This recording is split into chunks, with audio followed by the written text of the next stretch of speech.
Je cherche la protection de Dieu contre le Satan le lapidé, de par le nom de Dieu tout clément et tout plein de miséricorde, que la paix soit sur vous. Alors je prends ma petite fiche pour pas dire d'erreur. Concernant la recrudescence de la délinquance en France, qui n'est pas d'hier, hein. Souvenez-vous, pour ceux qui ont un peu d'âge, comme moi, Vénissieux-les-Minguettes. Bron, Vénissieux-les-Minguettes.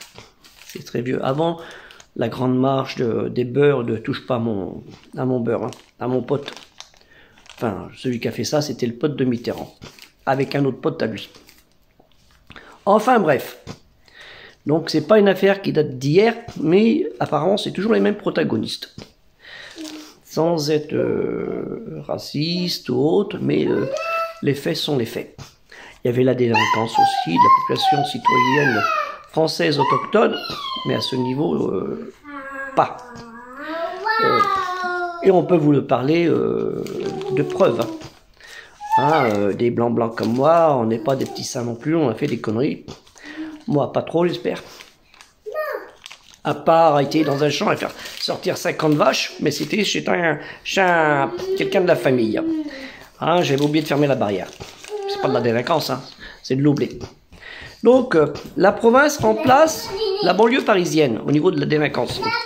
Alors, vous avez Valenciennes, Douai, Lens, Roubaix, Maubeuge, hein, le Grand Nord, qui fait parler d'elle par ses violences, ses trafics, ses incivilités, et aussi par certains de ces imams qui, je pense, ont déjà été des précurseurs pour essayer de régler ces problèmes, mais qui n'ont pas failli, mais qui n'ont pas pu le faire, parce qu'ils n'avaient pas forcément les moyens, et après peut-être qui ont laissé tomber les bras, ou certains pour intérêt personnel, on leur dit tiens, voilà ta boucherie, voilà ton magasin, voilà ton épicerie, voilà ta petite entreprise, et laisse-nous gérer cette affaire. Malheureusement, ça a été le cas. Il ne faut pas te faire d'illusions. Qui remplace aussi, nous avons la Curon-Neuve, Montbéliard, hein, Sochaux-Montbéliard, Agde, et moi qui suis breton et pas chauvin, Rennes, où je suis né, que j'ai connu, et j'ai connu les blousons noirs, hein, hein, même en faisant l'acrobate sur une moto, moi-même, hein, je l'ai fait dans les années 80, 19, 80, choses comme ça, mais assez prudemment quand même, sans gêner les voisins. On jetait même des bonbons. Et c'est plus cette ville, je reconnais plus cette ville pour avoir été il n'y a pas très longtemps, où il y a des choufs à tous les coins de rue, hop, et quand tu oses marcher dans leur rue maintenant, t'es mal regardé, ils sont prêts à prendre leur bicyclette et te courir après, avec leur bicyclette. Bon, connaissant la ville, je connais un petit peu par où il faut passer pour m'éclipser. Je connais mieux la ville qu'eux, et les tours et tout ça, certains trucs, je les connais mieux qu'eux. Ah, je sais, on n'est pas né de la dernière pluie aussi. Nantes métropole, pareil, où j'ai vécu pendant 25 ans, hein, sur Bouguenais, Rosé, qui fait parler d'elle, qui a fait parler d'elle aussi avec un certain imam, hein, avec ses 4 femmes, pauvres avec le RSA et des BMW, des magasins dont les employés étaient mal payés, qui avait piqué dans la caisse de la mosquée pour payer son avocat, N+. Maintenant, c'est Cotisop qui fonctionne, ça marche mieux. Donc, Nantes métropole avec Saint-Herblain, La Boîtière et autres endroits, pour certains, il ne faut pas mettre les pieds. Mais c'est pas d'hier, hein. C'est pas d'hier, ça date de 30 ans. Et d'autres quartiers, naturellement, dont le centre, là où il y a la fameuse Tour Bretagne, le palais des Ducs de Bretagne aussi, hein, château des Ducs de Bretagne. Bientôt, ils vont cramer les éléphants, hein, en bois, hein, tel qu'il a fait Ulysse, mais il n'avait pas fait un éléphant, il a fait autre chose, un cheval de Troie. Donc, je me pose la question, parce qu'on a abordé le sujet il y a très longtemps avec les imams. Comment il faut faire? Oui, mon frère, tu sais, on a tellement de choses à faire, il faut faire la mosquée, patati, patata, et ainsi de suite. L'autruche, quoi, en fait. C'était souvent la politique de l'autruche.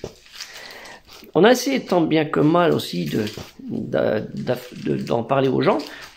J'ai même eu 2 vitres de voiture cassées, une porte fracturée de maison. Et oui, en fait, quand tu essayes de faire le bien, il y en a qui veulent te faire du mal, ou te menacer. Voilà. Ce sont des faits réels. Voilà. J'ai même eu 2 enfants qui ont failli mourir écrasés sur un bus parce qu'on nous poussait. Vous voyez ce que je veux dire. Et malheureusement, ben, c'est pas forcément des blancs-blancs, c'est aussi malheureusement des gens de la communauté musulmane, comme il y a eu aussi les faits des gitans, des gens du voyage, qui ont bloqué le périphérique de Nantes il y a plusieurs années parce qu'ils n'étaient pas contents qu'on ait jugé un de leurs collègues qui avait fait un malfrat. Donc il faut que ça s'arrête, ça. Notre devoir de musulmans, même si c'est pour souffrir, recevoir des coups, c'est essayer de remettre des gens dans le bon chemin. Il y a les imams qui travaillent pour ça. Il y a des gens qui ne sont pas imams qui essayent de faire ça aussi, par tous les moyens possibles et imaginables. Donc je demande aux parents d'avoir un peu de civisme, et quand ils voient des enfants de 12-13 ans qui leur amènent un téléviseur gratuit, couleur, haut de gamme, ou une machine à laver, ou autre, voire presque le pèlerinage à la Mecque, il faudrait peut-être qu'ils s'inquiètent et dire « Barakallah mon fils, alhamdoulilah wa shukranillah, qu'est-ce qu'il est généreux cet enfant !» Mais non, c'est pas bien. Il faut se poser des questions là. Hein, et le dunya, la vie de ce bas monde, c'est pas ça. Hein. Il faut penser à ce qu'on va gagner comme hasanat, en bienfaits et en bonnes œuvres, comme on dit. Hein. Il y a beaucoup chez les religions monothéistes des gens qui participent au bien-être. La preuve, c'est qu'il y a beaucoup de musulmans qui vont voir les associations caritatives d'obédience catholique, hein, chrétienne ou si vous voulez, même protestante, hein, chrétienne, on va dire chrétienne parce que c'est assez vaste, pour satisfaire leurs besoins nécessaires pour certains et d'autres avantageux pour d'autres projets extérieurs. Ce qui n'est pas forcément bien. Donc, comme on le dit, Dieu le dit, n'exagérez pas dans votre religion. Hein. Vous avez le texte ici, hein, sur Acte 4, verset 171, verset 5, 77, l'exagération. Je vous laisse chercher le texte en français. Je l'avais écrit là, en arabe, vite fait. Donc, faites attention à vous. Prenez soin de vous. Mais surtout, quand vous voyez un méfait, essayez tant père soit peu, comment on dit, le mieux qu'il peut, hein, dénoncer, vous n'allez pas pouvoir le faire, ça a une balle dans la tête ou la voiture écrasée comme moi. Mais d'essayer de discuter avec les parents pour que ces parents puissent revenir dans le bon chemin. Mais c'est pas pour que ce bon chemin puisse être percuté sur les enfants. Mais bon, vous avez des enfants à 8-9 ans qui gagnent 600 € par mois, le père il est au RSA, enfin... Il y en a qui travaillent, hein, je ne veux pas dire tous les musulmans ne travaillent pas, hein. Au contraire, il y en a beaucoup qui travaillent, mais il y en a qui voient aussi, comme les blancs-blancs, des petits avantages. Hein, comme le RSA avec 5 000 € par mois et ses 10 enfants. Ah, d'abord qu'Allah, il a fait 10 enfants, mais bon, comment il les a éduqués, ça j'en sais rien. Dieu seul le sait. Donc sur ce, je vous dis à tous de faire bien attention. Parce que tout ce qui se passe maintenant, la délinquance, ça va être dit, c'est la faute des Arabes, c'est la faute des étrangers, c'est la faute des musulmans, c'est la faute des fondamentalistes, c'est la faute des intégristes, hein, c'est la faute des organisations musulmanes, c'est la faute des imams. Et les imams, il y en a plein. Moi, je me souviens à Marseille, un imam, pas loin de la porte d'Aix, qui arrêtait pas de leur dire. Et il rigolait derrière, il rigolait, blablabla. Ils en avaient rien à foutre. Et il leur disait, la semaine d'après, il leur disait, voilà. Et ils en avaient rien à foutre. Rien à cirer. Et il leur disait, vous en avez rien à foutre de ce que je dis. Je parle dans le vent. Comme j'ai eu un imam égyptien que j'ai connu, hein, du côté de Groslay, pas loin d'Albi, de Réalmont, et tout ça, au nord de Toulouse, hein, qui disait la même chose. Il me dit, j'ai l'impression de parler avec des poules. Hein, ils font la prière, et après ils s'en vont, ils vont jouer au domino. C'est comme ça à l'époque. Hein, c'était en 1981, 82.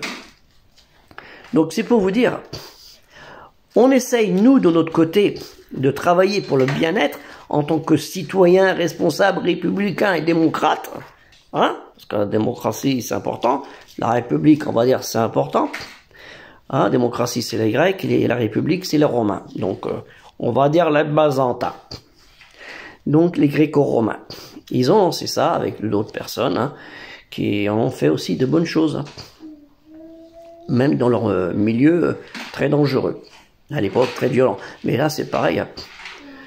Là, ça devient grave. C'est pas normal qu'un professeur se fasse insulter, reçoive une lettre de mort, menace de mort, ou un autre se fasse égorger. Un enseignant, il n'est pas là pour se faire égorger.